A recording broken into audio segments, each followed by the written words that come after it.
Yeah, sex is definitely better than being blocked or ghosting somebody.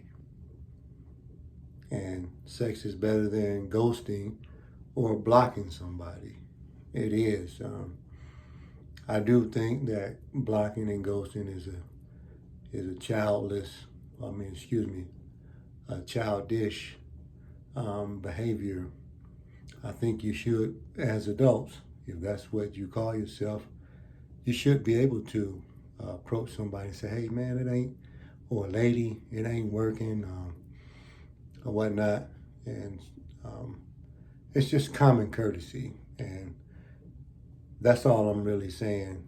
So the sex is definitely better than ostracizing somebody or boxing them out and not letting them know.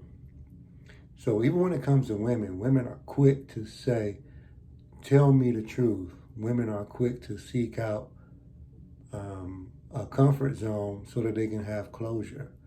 Well, closure is not ghosting, and closure is not being blocked.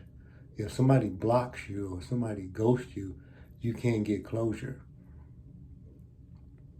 So sex is definitely better than that, right? I mean, sex is, the possibility of a unit, at least two people, out of respect, that are enjoying a sensation and things together. But this here is a divide. When it's a block, there's a cut,